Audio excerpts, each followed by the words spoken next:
Tu as un problème, n'a un père? Alors mon tout. Un père musique.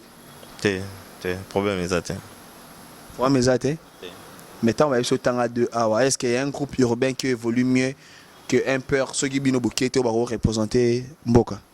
Na habité hein. Mais yo singana tanga o ngana lingaki. Yo ina posa na tanga bango. To sur la norme qui est blaqué. Bobimisi nanu bosali, nanu to sali rien. Nanu to salité. Ceux qui battent commenter qui 2000, 1880 ba fingi bino ba kolonzemo. Na page na bino na ba chaîne na bino, ça te fait comment? Ozo mona te que apparemment bozo sala ba copie coller à bilo ba ninga. En tout cas, on a eu une informatique, copie collée ça aux yeux au chango au changer le côté. Père abimisara mbongo atindi mwana na na classe. Mara mwana yo kendo sala na classe, ya yebite po ya kendo luka mbongo pendant ce temps-là. Ba o batanga bien, yango mona na suka ba ki otala boya azui. O azui te wana siko ebisanga faute ya parents eza wapi. Po yo batindi au classe yo ki osama mususu. Siko bino à chaque fois il faut révéler la conscience il y a population. Ils allaient à chaque fois so baninga ba boaki, bino pe boye bo boaki po bolam sa conscience. Na biso mutasala calendrier ko na yebi kombo na été. Vous comprenez?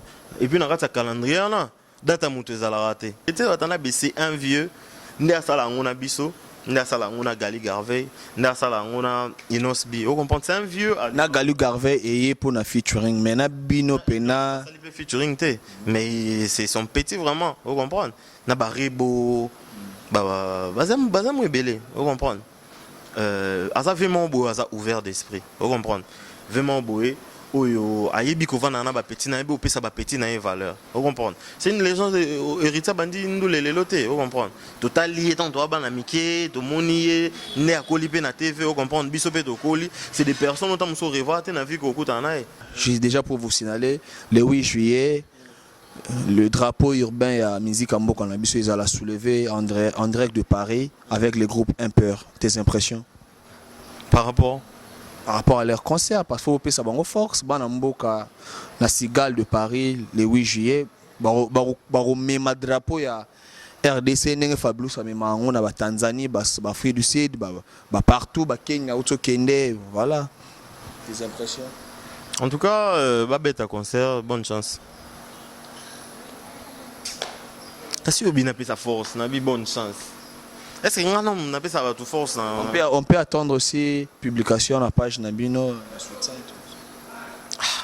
C'est important. Biso va sa force vraiment pour un concert où on a les gars bien faut biso tout sa publication, non? OK. Na bengi ba villageois na ba villageoise nyonso bo s'abonner na chaîne Vangu Star TV ya Vangu nga bengi ya Vangu na so betika Vangu Star TV bo s'abonner bino tout kuna kokuta ba manase les mbatable. Bienvenue très chers internautes à ce nouveau numéro de notre émission Autre Facette. Autre Facette, émission moko ya elengi ya kitoko makasi o emesana kopesa bino ba actualité ya solo. Comme je vous ai toujours dit que Vangu Star TV est la chaîne ya Moutouté. Vangu Star TV, une chaîne socio-culturelle. Je vous ai promis au début, tant on a salé chaîne au Kenya, Yambelabino, autorité morale, nyonso, ya domaine, nyonso, ya mboka na biso. Na chaîne où na Yambelabino, ba politicien, na Yambelabino, ba musicien, na Yambelabino, ba comédien. Pour une première fois, lelo, na zanabino na monde hip-hop, pour na Yambelabino, moko ya bana mboka, qui fait aussi la fierté du rap congolaise Blacky. Blacky, UDPS musique, le leader en question, il y a UDPS musique Blacky. C'est avec lui qu'on va dérouler cette émission ensemble. C'est avec lui qu'on va parler de l'actualité musicale, ainsi de l'actualité de la musique urbaine de notre pays. Si j'aurais le même langage avec Manassé le Mbatable, monsieur le réalisateur, à côté de Blacky, tout solo là vraiment, qui tout comme casse. Avant de recevoir mon invité, je ne cesserai jamais de remercier tous les partenaires qui soutiennent Vangu Star ainsi que Vangu Star TV, mon équipe, la team Vangu Mobimba. Le seul fantôme qui sourit, Ben Willy le Gabonais. Ben Willy le Gabonais, le seul fantôme qui sourit. Merci Ebele, ainsi que Adrissa le sénateur.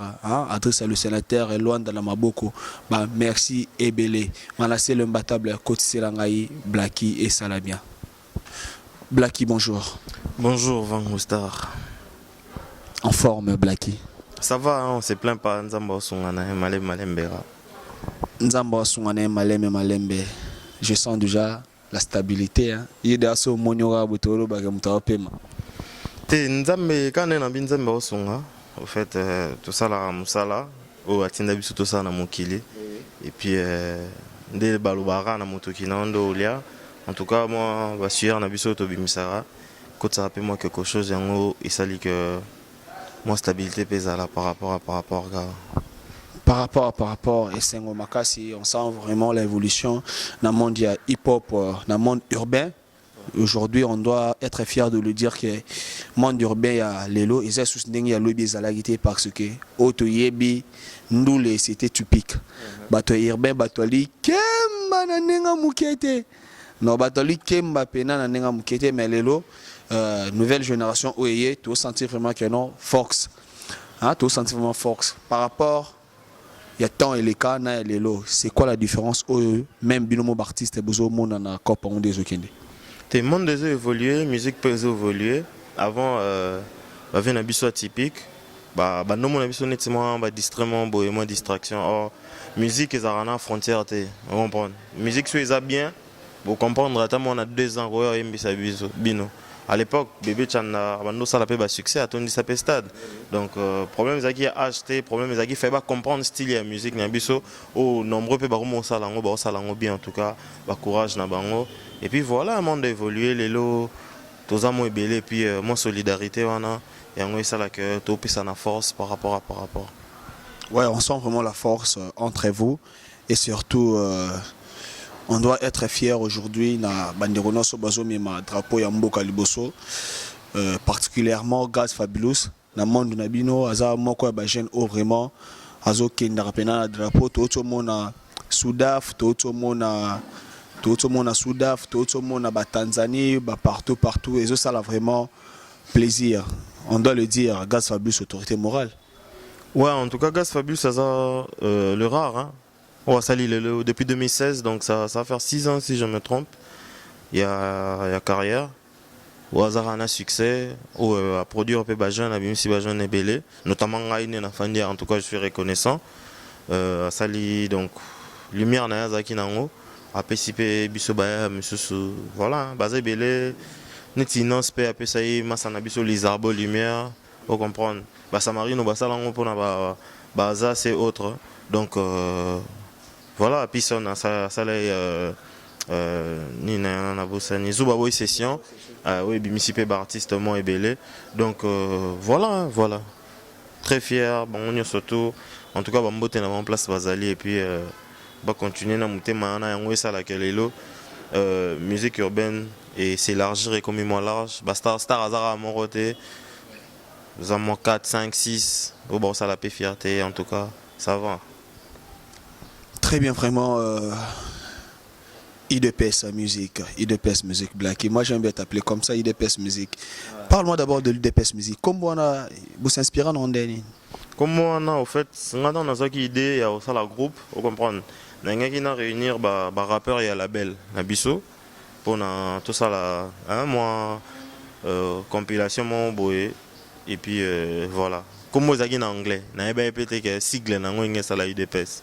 Donc United of Dreamers Popular of the Streets, il y a un UDPS, l'Union des rêveurs populaires de la rue. Donc tout ça est le moi, bon moi quelques chansons. Après manager nabiso coach Bengeta en Moni, en tout cas ça crée quelque chose. Blacky op ça idée nin. Habité nin sigle nango c'est nin pour ça mon laisser UDPS. Bien OK. C'est pas mal. Donc tu faisais nabiso ndé na tongo siko boulme ya na baya inu saté. Tout ça moto par rapport à nous les apôtres batunions en plus moto moi quoi empêcher moto ça la oya lingi voilà yango ça la IDPS voilà. Donc si on comprend bien, si les abonnés devant Star TV comprennent bien, ça n'a rien à voir avec Imper, avec IDPS, avec Palu Musique au Bima. Non, ça n'a rien à voir en tout cas, ça n'a rien à voir sauf que nous avons ça la style la musique nae, nous avons ça la vision nae et puis ça n'a rien à voir. Ça n'a rien à voir. Je sais qu'à ce moment-là, la femme la plus jalouse de mon pays, Merdine Sala, la femme la plus jalouse de mon pays, Aza connecté, Azota Labiso, Bambo Tebele, moi c'est Mwindo. Blacky, on fait un peu une marche en arrière. Parle-nous un peu de ta carrière. C'est une première fois pour nous de te recevoir dans notre émission qui est Autres Facettes. Parle-nous un peu de ta carrière, Blacky, à Bandiwapi, Poto Komatil, le IDPS Musique. Comme tout le monde, on a balle dans le quartier.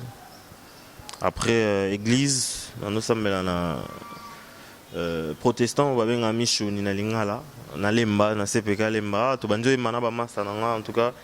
Père son âme, Moutalibo, ça c'est Missanga Micro, Maman Sananga Dan, à Daya, en tout cas, Père son âme. Et voilà, tout bandega église Nezalara, Ekodim. Après, beaucoup moins mon église à Mounene. Après, voilà, Balabala, Streets. Na ota la paix va venir à l'époque, bando rappé na venu na biso na moi si ma ok fan des autres là. Tièrement on a bandi pour ça la interprétation à artiste Alibanda, la Fouine, Gims, Booba à l'époque, section d'assaut. Ne ba ça va sangata non. Vous en a moi talent moi. Ça la rasiko ya yo moko parce que au ça la on bien mais ça la siko ya yo moko. Ni à partir à l'époque na que rejoindre groupe ya quartier na biso comme on a qui ça là. Et puis c'était vers quelle année? C'est dans les 2012-2013. Hein. On est ce qu'on a côté vraiment dans ce groupe, on a dit pour travailler dans Bango. Et puis, tout le monde a évolué. Type, dans mon vision, dans mon Bango, Bando, ça là. Et on a fait ça moins genre. On s'est retiré, on a créé propre groupe dans Team Predator à l'époque. Donc, il y a un master belé, Missou ba voyageur, Missou pe batika dans Bango. Après, on a eu aucun réussi pour. Mes parents jugeaient bon on a de temps à kuna pour vraiment donc ils avaient ndoulé bon anti golia on me belé en tout cas à faire souffrir mes parents et on a peu conscience de ça bon tellement ils ont bon on a bango na sala au banimo sala après non sala au on a mon aligno sala je suis allé en Russie j'ai fait 4 ans une année de langue et puis les 3 ans il y a diplôme nanga voilà hein. Après na ozonga attends na ozonga na yokuta na masa na fabuleux so tozaki na epé na label moko avant na voyager nda yo pesanga wana label ni tozaka na Ultimatum République à l'époque rolling ngawara ba mote na epé place azali ça fait longtemps mon vieux tozaki na ba LM ba Axe ba 2SM il y avait venant un peu assis là on a Micmac venant bino assis là musique ngai na bandi na kimia très cher abonné Vangu Star na na douceur na bandi na kimia ba air yango yo bokoma obenga ngai Vangu yo tika batu na plateau na yo ngai na bandi na kimia vena bino asila et moi à l'époque à King roi mais ti le la King ya nini ya nani pas ça ni ya rap urbain ya monde urbain tant d'échanger bah leader va comment monsieur on comprend mais bon bah respect nae ça là quand même là nae oh Yolanda tu dois être fier de le dire aussi bon na ndenge ya rap à Congo en tout cas bisotement ba intellectuel mais au bout exact vous comprendre c'est des personnes to bando tala na TV mais cela n'empêche que les lots tam sous tout ça mieux que bango problème exact. Ah, musique, Blacky. Tant on a comment bêta ba pembe awa, role mangai. Te nabi pardon. Est-ce que ce qui mutu a travaillé les qui mutu ça lisum? Non. Yo besoin de babanda boulot avant yo, les qui bango pelelo.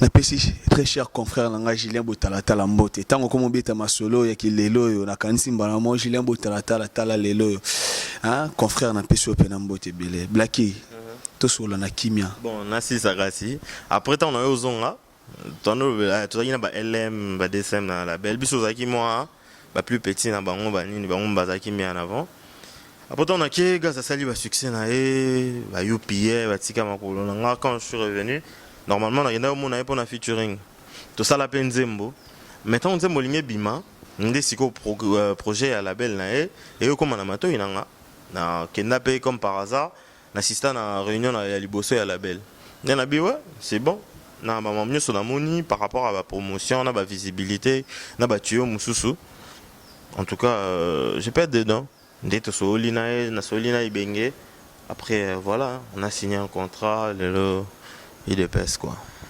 Lelo IDPS. UDPS 2020. UDPS 2020. Fin 2020, oui. UDPS fin 2020. Premier tube au lancé ensemble, c'était quoi? Il y a une mixtape, il me semble, le 4 juillet, il y a un année passée. C'était le 4 juillet 2020. Voilà. Il y a EP Nabiso, ou avec un mixtape, il y a 3 chansons. Soulèvement, musicien, nan Boutou. Voilà. Parlons toujours de ta carrière. C'est qui cet artiste-là qui t'a donné le goût? Yaosa Msala. Ici au Congo, bien. Ici au Congo, c'est un peu difficile parce que on a un rappeur, vous comprenez. Surtout tali n'engi biso to koleli.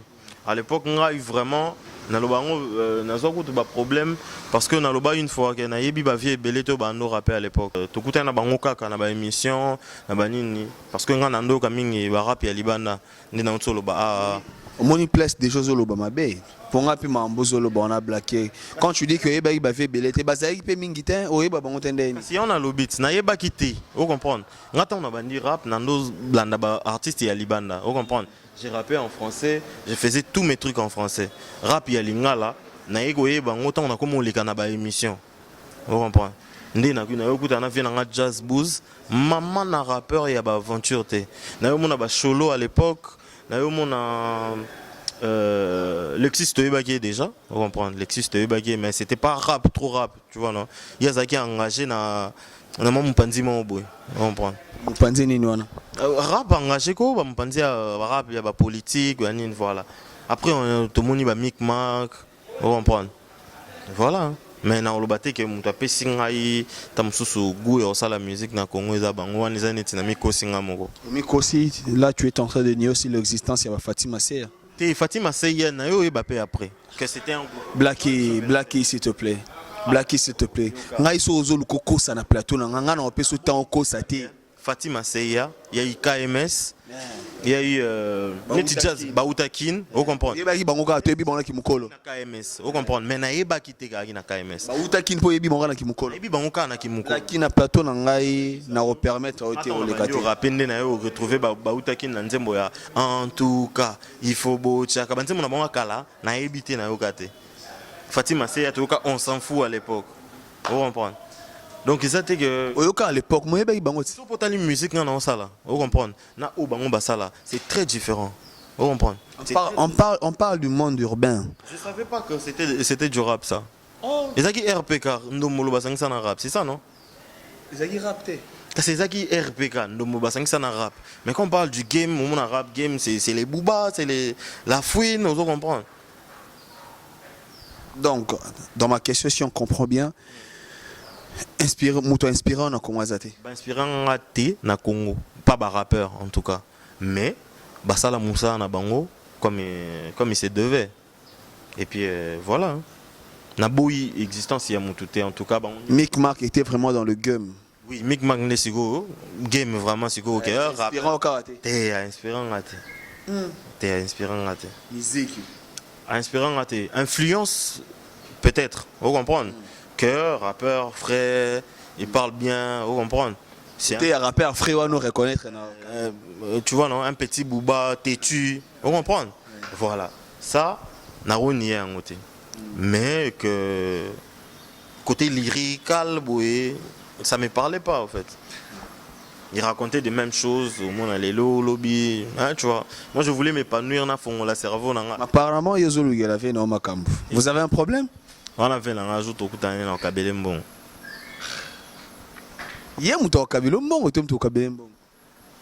Ça dépend. Hein? Mais on a un bijou au coup d'année en Kabelembon. Veno auti bangola beti ba contre bere na ba océan na banini ye mto kabilo mbongo parce que ye mto auto kotisa ve ba que ça sonne ogenza ogangola nza makolo vraiment abaga uzonga suta zankin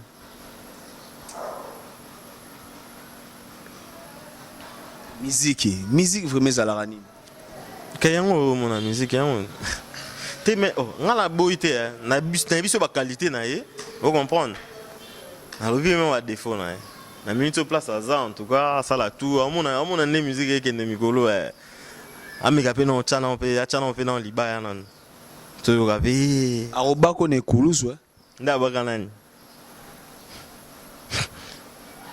libaya basoma basa ekuluso ana batumba ngokutu avant ekuluso sala mapa basoma basete mabaya etumami aba basoma basete da libaya etumami basoma ka mabaya projet zaki basala ekuluso tu basoma ka mabaya donc avant que somba batini mutasoma basete boye batumi mabaya Mais franchement, aujourd'hui, moi, je félicite votre génération. Épanouissement, et qui est vraiment bien. Épanouissement, qui est vraiment bien. Vous êtes vraiment de gars à féliciter. Aujourd'hui, le pays doit être très, très, très fier de vous. À part UDPS Music,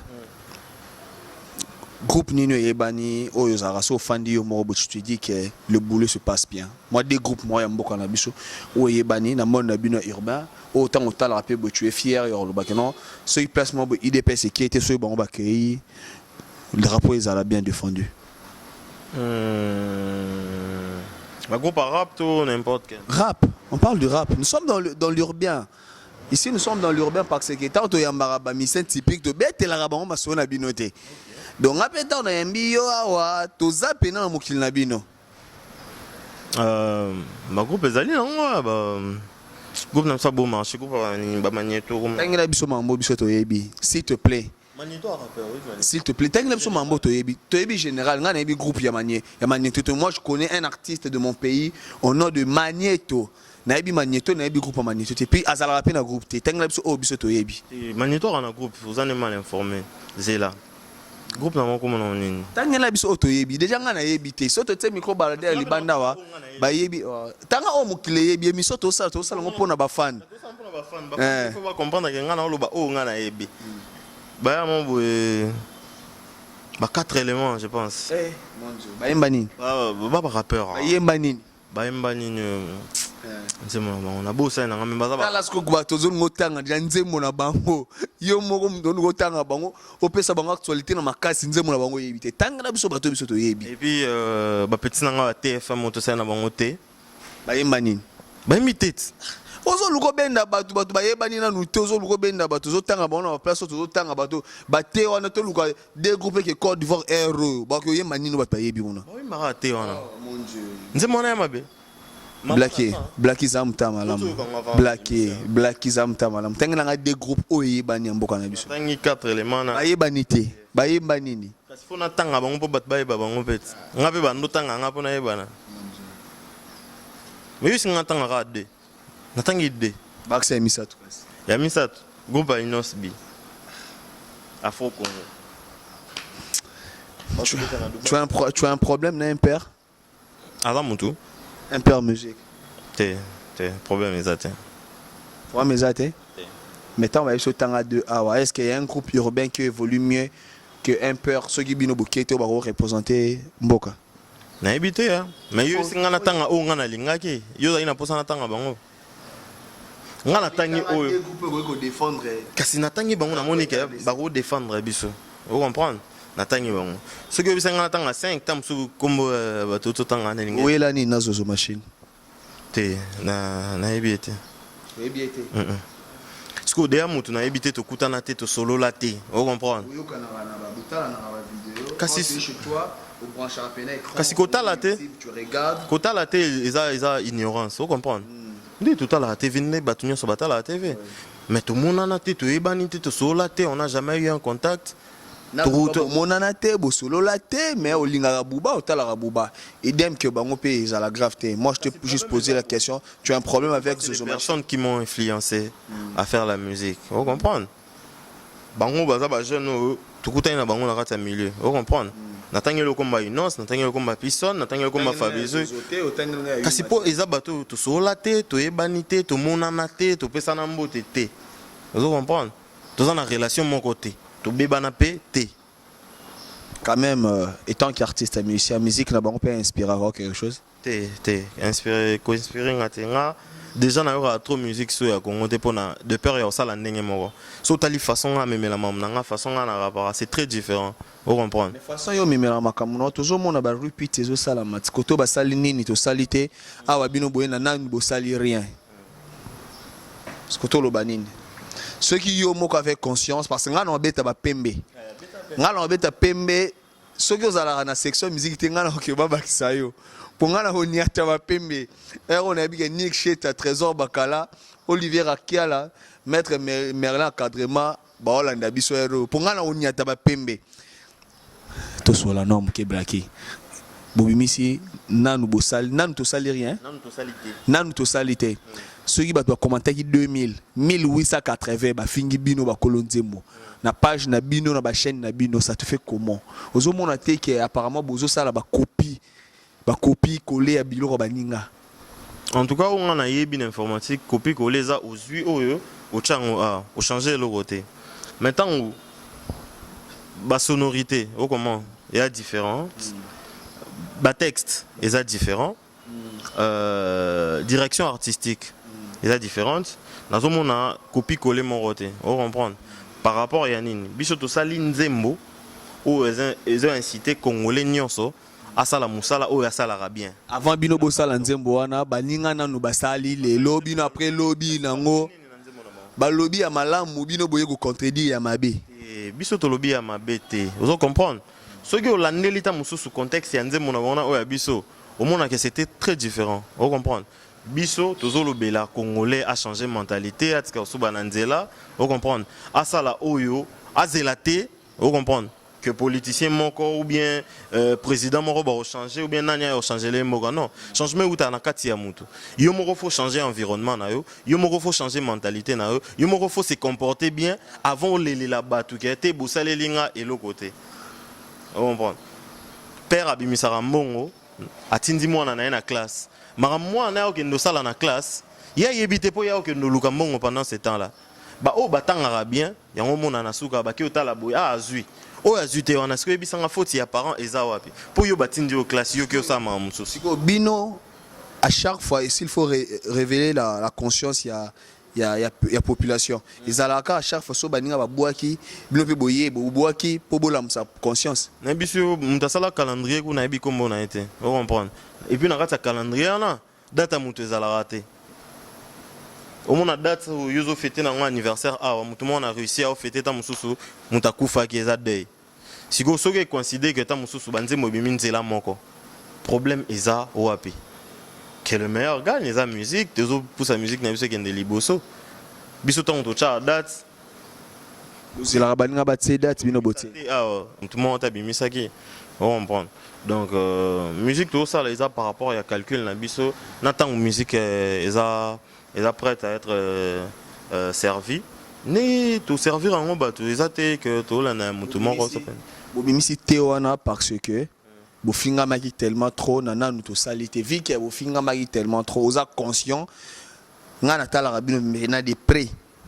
Na ba page na bino moko, même si na page ya to bien un producteur, Fabulous c'est votre producteur non?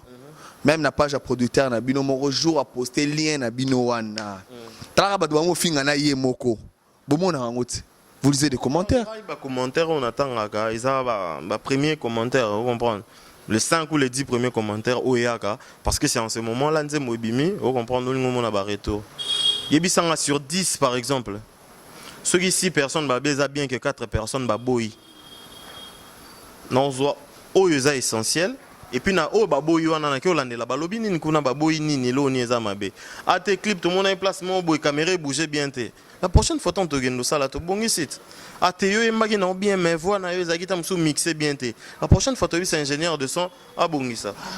Nego to lo banan to salité eza chanson na biso o vraiment ba to ba encourager biso mingi. Vous comprenez que ils ont des moments très patriotiques au mutunyo so royo kango que ça soit papa bana Mambunyoso, barouyo kango tranquillement et puis tirer na ba leçon na kati. Problème est anine. Quand on l'a mis côté na kati y apparaît mon boye, alinga ka diembe la ligolo y apparaît mon balo baté tellement que mambozo simba na ngote to va bisora Ce que tant yo lobi fan na mutu mo biso te mo fan na te rubal yo mamnyo sanga yo zanani. Ko landela te bateau baza en accord te na biso o bazo kanisa ndenge mo na biso te na bato ba olba ke musala to sala eza mabe te so mutaza ta mususu en accord na yo te alobi ke eloko yo lobi wana nga na d'accord sur yango te elingo la kisate kelo ko saleza mabe ya ni asepelne ka ndete yo ebisa mambo yo lingo ebisa yona tamsu mambo lo ba peza ya bien batumsu ba sepelne nango batumsu ba sepelne nango te on comprend. Blacky, c'est quoi ta province d'origine? Vous êtes colonie, on est sur le balalinga. On m'a école oh et bon ma musique, vous comprenez. Mobutu tango le bagaza mungala, toyebi papa mbaza mutete la, toyebi we ransola za mutabandundu, et bon même musique nanine. Te biso sigoyo. La génération na biso oyo. Mon mouvement ba école wana ezala raté. Gaz mawe taza mutabandundu, Gaz Fabulous taza mutabandundu hein. Ouais, Fabrice Moutaba Congo. Toyebi yango salinini. Aïe, naza une partie côté à Balouba, une partie côté à Batobanundo. Merci beaucoup. Wano ningo o déformé kaka. Donc si je comprends bien, yango wana pardon. Non, ça le tribalisme. Toyebi. Parce que quand vous avez lancé votre chanson, bato ba postaki bino imprimé ba star reconnu en Boga Nabiso ezara bato balangam na bino. On avait vu Héritier Watanabe tant bo posté kaka. Donc monde là boy. Natala Rabino de près. Au monde sur Héritier posté le roka siko. Après il a 2 minutes au moins que vous avez phasé. Yo maman reposté. Ceux qui ont posté, Héritier maman posté. Donc tu comprends que non, moi par paix pour pouvoir et ils ont régné dans Mambango. Kukena mamona façon ya mamba tribalisme par rapport au pouvoir, vous comprenez. Biso to ça ba musicien. Parce que IDPSP a parti les là qui bino mabe. Tant que ça là mambango ya nande. On n'est pas au courant. On n'est pas au courant vraiment mambo ya IDPS a parti parce que biso to ça apolitique, je répète. Mambo ya politique est allé vraiment bisoté, vous comprenez. Tout ça la moussalo enseigne tout ça là. Ceux commune amateur ba politicien et que ba sepeli nango. On est content, on comprend. Mais ça, tout ça, là, non, tout ça, là, en parlant d'héritier Watanabe, c'est un vieux. Nda sala on a biso, nda sala on a Gali Garvey, nda sala on a Inosbi. On comprend, c'est un vieux. Na Gali Garvey et pour na featuring, mais na Bino Pena. Featuring te, mais c'est son petit vraiment, on comprend. Na Baribo, bazam rebelle, on comprend. Asa vraiment beau, asa ouvert d'esprit, vous comprenez. Vraiment beau, oyo ayebi ko vana na ba petit na ebe opesa ba petit na valeur, vous comprenez. C'est une légende héritier bandi ndule lelote, vous comprenez. Total lié tant toi bana mike, to monier, né a kolipe na TV, vous comprenez. Biso pe to koli, c'est des personnes autant so revate na vie ko kuta na e. Mon kuta na vie a bongo, ayambio, o kuti fa ina rata pa bo se kana va obeta li solo. Vous comprenez. 20 jours à concert, le jour à concert, tout ça, on a parlé, on a tant mis 12 heures, téléphone on a sonné, allo. Petit, nous, on va gérer, il faut mettre un concert, on a un petit siko, bozab. T'as la siko. On a concert, ouais, Nino Afikin. Vous comprenez? Donc, vraiment, donc, ça cool, na petit, na inda, ça na biso, na ça na rigokin. Vous comprenez? Ça va bien, na batunyon so. Parce que va tout. Donc, tu as été à côté, na biso, pose à net, moi, genre, non. Blacky, Likamba Pembo, je sais que de partout où vous nous suivez, je vous remercie. Bay Lumbala, moi ça Pembe na peso Bambo Tebele, moi ça Mbinga ya Pembe, Bay Lumbala, la sista, Bambo Tebele. Blacky, aujourd'hui, quelles sont tes relations avec Rinka? Rinka, la petite, relation exacte. On était bien, moi mes ententes, les aïe on ne parle plus. Je n'ai plus de ces nouvelles en tout cas. Mes ententes mes attentes c'était dire quoi parce que tout à l'heure dirait que Belé Koto Ririne qu'a craché, Koto Fabulous, Koto voilà, c'était dû à quoi. Vang Star TV, c'est une première fois pour nous de vous recevoir. Babonné na biso pe baye basis, vraiment c'est quoi le problème parce que c'était parmi les questions batinele ngai. Parce qu'avant vous étiez tellement collés, soudés, après tout le monde est commis à crash. C'était quoi le blème? Rinka c'est une fille, vous comprenez.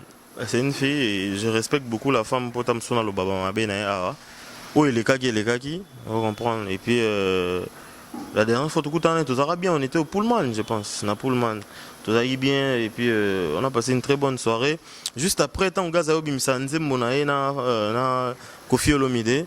Tellement il pas na featuring na Kofi Olomide pour ça la promotion nzembo na ayo le bakinzembo Fabulous César mabe. Vous comprenez. Mambo banda wana ti bomona ba mambo belé les kana na mamuso komelaki en tout cas je ne pense pas qu'ils attendent toi nobeta ba maso na ya mais bon voilà place hasard ça la musa na e biso peto ça o ya biso ya ba mambo les gars vraiment kala o na lingate to zonga nango parce que nazo pe moi ba conseil belé pas ba te belé que non moni les lots ont un problème na moi si neti biso ba mbali bo ozala jamais na raison vous comprendre parce que déjà hasard être moins très faible et puis biso nde batuko photo aider soit okende na ndinga mabe mais bon asalara ndule nde osala et puis voilà et que liboso na suna mambute na lobake asalaki boezaki maman lobaki ya mabe. Oui, moi je sais, je l'ai suivi plusieurs fois. Au bête la version où ils est bien, où ils est vrai. Mais n'andeng bozaki na kinde qu'on a famille vraiment de beaucoup maki parce qu'on vous voyez à tout moment on a direct na ba concert. Rien qu'avait dit na émission moi salaki na talaki à lobby que non, c'était juste pour plaisanter, pour miser galerie et puis elle a compris que non, Elisa qui Fabrice.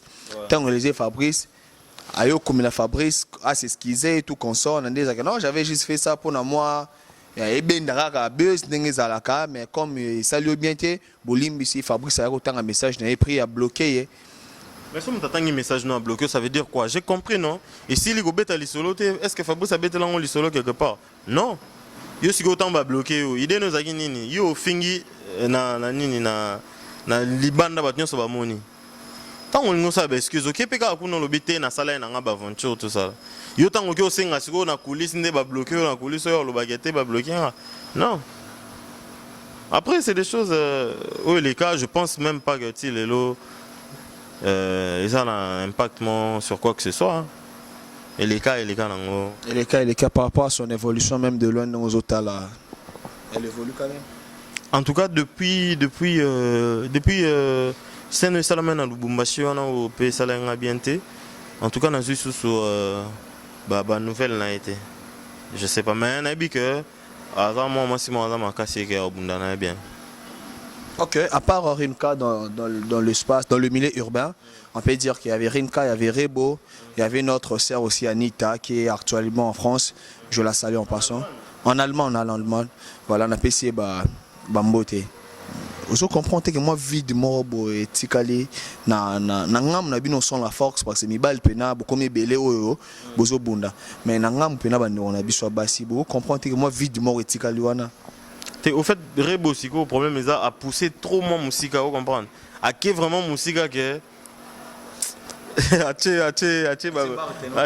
Barthélémy rigolo ce que Momi pousse na même pas pemé vous comprenez? Mais en tout cas moi je vous rassure que ba congolaise ba fille na biso bazana ba talent et belé au car so ba concentrer musique ba tikita muso ba mamba de gauche à droite vous comprenez?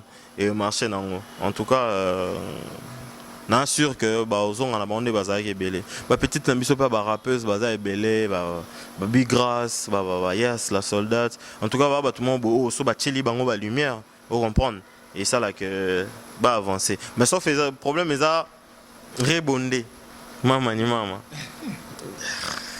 niveau mais tout le monde est peu jeune courageux bo meke ko pousse à notre sœur ma belle c'est qui encore Shelda Ngoma et puis tout le monde makamango etengami te maman etengami te Shelda avait accouché à Bouti et puis bientôt là aux ongles là mais par rapport il y a musique c'est une fille qui chante très bien na ibité soyi bazami sato baimba bon aimara très bien en tout cas on a qu'il ba fleur et belé surtout pour la carrière na ndenge à continuer parce que il y a vraiment ma bête tour ah tiens moi on a assez pour biga la vie de famille par rapport mais va ressentir gars on a yoga qui ba mon studio donc tika moi ça on a oyimba moi il y a aventure. Aujourd'hui pour vous fier d'être un jeune courageux prod. Très fier jeune courageux ne me salingat jeune courageux ne me sali on zala lelo malgré talent en amoureux mais en tout cas le talent ne suffit pas. Et ben une aventure aujourd'hui voilà ça va. Par rapport à ce qui se passe dans le label Nabino vous avez eu aussi un membre de votre label Chris Boys, tu connais Chris Boys? Chris Boy. Oui, mais ça fait longtemps. Ouais. Ça fait longtemps. Tu peux savoir, bah, réseau et ça là qui a quitté la belle. On a habité. Chris Boy, on s'est vu une fois. C'était à l'époque. Je te dis. Chris Boy, tout le monde en a une fois. Vous allez dans la belle, mon corps, vous allez studio, c'est comme mon corps. La belle, Bangoku Bazaki avant, voilà. Tout ça, c'est un moment compilation à la belle Mubimba. Oui. Voilà. Parce qu'une fois, on a une séance à studio, on a soit blacké. Studio, on a un fois, on a souka. Vous comprenez? On peut bimater. Et Chris Boy a rencontré une fois, ils ont eu une réunion. Tokutani, on a sympathisé. Depuis là, Kenda, on a mon insulté. Il paraît qu'il y a une carte à la belle. Bon, attaqué, bah malade et tout comme ça. On a la belle, les bandelles, combien de qui c'est les sous-sous blacki.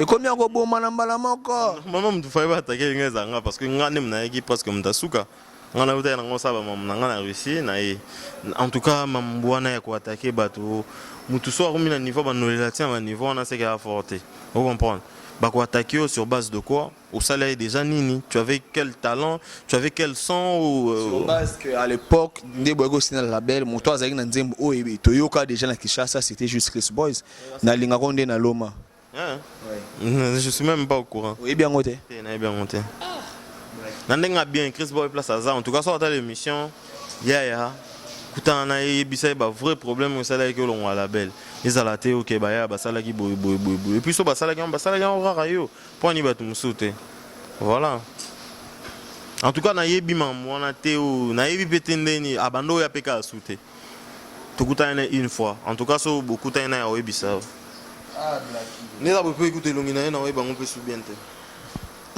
oui. Ah, bon, ça va tout facilement. Ça fait vraiment longtemps, ça fait 2 ans. Bah, calendrier Bima déjà. Juste déjà pour vous signaler, le 8 juillet, le drapeau urbain à musique en Mboka Nabiso, ils allaient soulever en direct de Paris avec le groupe Impeur. Tes impressions? Par rapport à leur concert, parce qu'il faut payer ça en force. Bah, Mboka, la Cigale de Paris, le 8 juillet, même drapeau, il y a RDC nenge Fabulous amema on a Tanzanie Afrique du Sud partout Kenya Kende voilà tes impressions en tout cas bête à concert bonne chance si bien appelé sa force n'a bonne chance est-ce que on appelle ça toute force on peut attendre aussi publication à la page Nabino c'est important. Biso va topé ça va tout force vraiment pour un concert où on a les gars bien faut biso tout ça publication non. Mais vous êtes l'un de groupes aussi influent dans le monde urbain tout le monde n'a pas musicien Kofi avait accord Arena et surtout ça place au phénomène combattre les René bilan c'est que na tour baninga avant tout comme maintenant nous ba wira batela bango ba batela bango ba wira bazana typique bino mon monde urbain je te parle de ça parce que il faut là le bilan parce que vous êtes aussi influent dans le monde urbain. Travaille bien à Biba Beta concert.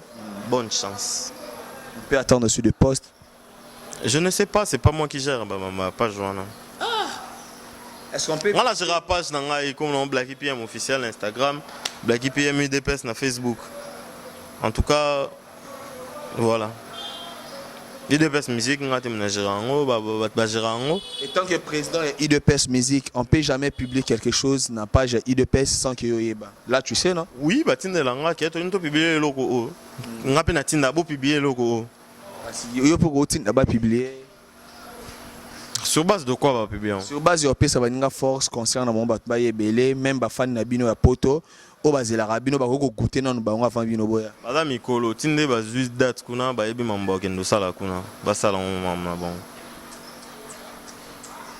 ah musique tout ça ba artiste monté tout ça so ipe ba tu ya keto so pe ya ndenge non na pesi ba bonne chance parce que avant temps ba confirmer bandi biso tozaki na Dubai tenons négocier contrat membre même ba Covid wana et ça là qui est au bêta vous comprendre à l'époque là tout le monde a appelé ça biso force tout le monde peut ça yo qui ont négocié contrat c'est là-bas biso force yo qui ont négocié contrat kasi tonya to misa date mais il y avait une tozo en communauté il y avait la Covid ba confinement tout ça là je me souviens tant que tozo nginde ba kangi ba vol vous comprendre donc zaki moi concert atana Braza to na biso déjà na suka concert atana Braza to atana na Angola to c'est langoka siko moni biso C'est là on a côté na elo oyo lingo memelanga no bimsanga so pende. No moni biso neto za boy. Netinga par exemple.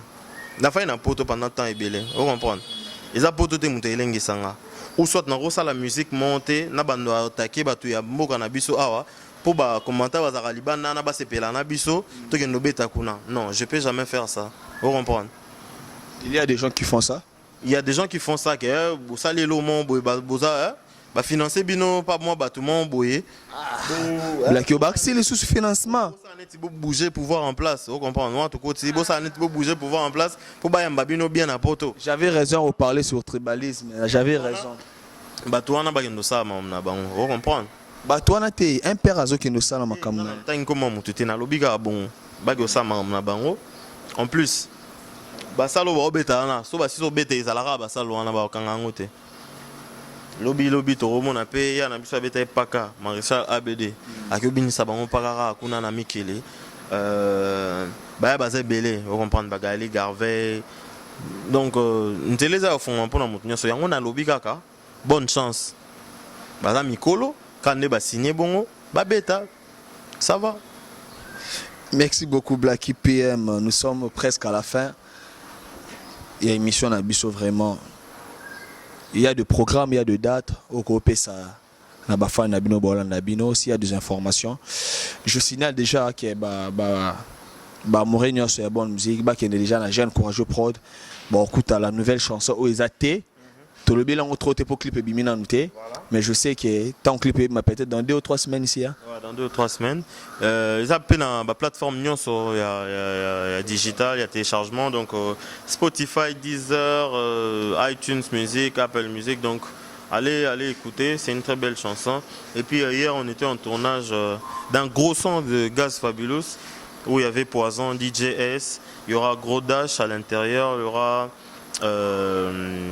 moi, UDPS, et puis Grand Maître Le Yengé de Brazzaville. En tout cas, c'est un son où ça va vraiment venir moi par rapport parce que c'est chaud. Sur la Nelika, moi, tête au bazar, on comprend que c'est des personnes où Basalipe Moussala et Belén Lamamba, Yarap Nabiso. À part ça, on va annoncer une grosse date car on a mis année donc à partir de juin-juillet. Tobeta concert mon populaire na Tchang na espace mon nene jusque là tous là-bas puis ça biso val et puis tous on a date. À part ça on prépare un EP et ça a 7 titres. Et on me ça là que Tobeta mon concert est belé parce que toi à peine pour ça toi élargir répertoire pour faire kiffer le public voilà. Voilà, nous sommes déjà à la fin de notre émission avec Black PM. Je sais que vous avez été nombreux. Il y a Otal Abisso depuis l'Angola, FCC, Ben Willy, le Gabonais, le seul fantôme qui sourit, et puis Paolo Dos Santos, guerrier, les guerriers. Vraiment. Paolo Dos Santos, le guerrier, grand frère, propre, vraiment grand frère. Venanga, place Otalanga, na FCC présidence Mobimba. Et bien, on va arriver très bientôt. Faut que vous bêta pour ça la bien té baninga bazo bêta moi trop bino moi dans yo ça la bien. Avant hier samedi c'est ça non? Moi on a dit ça là. Le problème est ça ibandaka awa. Ibandaka $5 au commande. Au commande. Moi bien 203 c'est ça là bien. Ah beaucoup m'a fait on les années. Matana groupe bokyo beta. Eza effort, eza la que makambo ezali makambo. Ne balobara chaque chose en son temps. Tant au bandi olanda mamba ba osala, okomi ko envier bango. Pourtant ko envier mutu eza lisumu. C'est pe là na oyo za nango. Donc biso so to beta atara. Donc moi le pango eza so le pango elandi ba bengi biso na to beta na fierté na biso za ngwana ba sepeli quand même to no beta kuna. OK, on comprend ça. Trésor Luyundula depuis l'Angola. De big remerciements à toi et puis Nikonka est le formateur de Boss. Hein, il y a Nikonka Inabiso le formateur de Boss. On va faire tout attention. Ah, il y avait ta conseil qui m'a la poteau. Qui m'a la poteau, un père à qui m'a la poteau. Un père à qui m'a la poteau. Faut la surveillance c'est belé qui m'a la poteau. Ba surveiller un père, ba leader ba surveiller. En tout cas, qui m'a fort la poteau. Musique, maître double masse, je te salue. Double masse n'a pas sur beauté. Ah, musique. Délé Machar Nzambe, hein, Délé Machar Nzambe, na pesa ba moto ebele puis agence de voyage Ginzambe na Luanda, hein. Ba voyage na bino mikili. Parce que na Placide vraiment za otala ngabma leli mabe. Tonton Placide. Tonton Placide et puis Christian Keyo pas dans la biso ah. Obet que boss a déplacé. Moi ça nga Tony Montana, il m'a simbeli nga téléphone donc voilà. Ba moto ebele. Vraiment. Docteur Marcelo Sadi, les savants noirs, hein? Docteur Marcelo Sadi, les savants noirs, de big remerciements. Mon vieux Adricha le sénateur, loin là, j'arrive déjà. Adricha le sénateur, Mobala Mobima, Mobala Mbinga, Bambo Tebele, agence de voyage Ginzambe na Luanda. Poto, Canada, États-Unis, aux Congo, aux Angola, contacter l'agence de voyage Ginzambe na Luanda. Na ma page, na ma so, ok Mobimba déjà. Nous sommes presque à la fin, s'il y aura de remerciements Black PM. Tu peux le faire pour ton Kabouana. On a remercié qui m'a jeune courageux. Bah, moi, ça n'a pas eu IDPS musique, même moral toujours. On a remercié Orsens Impa depuis Norvège. Orsens, ta Rolex, ta Lara Air, ou Talina Date. Ou Talina Date, et puis Air, il faut dire que ça la bien. À part ça, Empereur Moudjahidine, na Chypre, Empereur Moke de Brésil, MDC Mambimbi. Moi, ça n'a zéro, mais touché là, toujours présent. Et puis, Belé, ça fait longtemps, mon gars, on est ensemble. Et puis, voilà, sur Ernest Aigle, voilà, dédicace spéciale, grâce Matoto, on a Grévis Matoto, donc on est ensemble, quoi. On est ensemble, nous sommes déjà à la fin. Je dirais aussi un grand merci à Rachel Kokonzoni, hein? Rachel Kokonzoni, Esther Kokonzoni, famille Onzamba Sopé la beauté. Hein? Sozo Lugabasa Gitoko Namboko, basant la famille Kokonzoni. Il est en balité. Vraiment, un grand merci. Tengap la balante. Mais tu peux sa mère en beauté. Mère, tu peux sur beauté. Aza quand même, mère. Mère, tu peux sur beauté. Mère te fait son beauté. Mère te fait son beauté. Mère, il y a Van Star vraiment. On a invité ça, mais. Mère, il y a Blacky PMP, madame. Madame, il y a Blacky PM. Fiancée, hein? T'es fiancé, t'es libre. Libre, sans relation. Sans relation. TV, hein, sans Mukumba. Oh, sans Mukumba, sans relation. Un mec très free, libre. Ma mère, on va faire un carburant, on a balanding, item dans le lobby, donc. Si on a pu le carburant et vraiment faut vraiment donc nous sommes presque à la fin. Un grand merci à Manassé le imbattable, mais c'est le réalisateur, hein? Luanda, j'arrive là, on est vraiment ensemble. Le formateur de boss Nikon Kai, FCC, le seul fantôme qui serait Ben Willy, le Gabonais. Nous sommes presque à la fin. Nick Cheta, Trésor Bakala, section musique, Baré Mexemé Belé, Manassé le imbattable. Tout Anani. Maman CC, Doré Josiane Nzongo, un grand merci. Nous sommes à la fin. C'était là le dernier dédicace. Je me sépare avec UDPS Musique, Blacky, PM. Merci.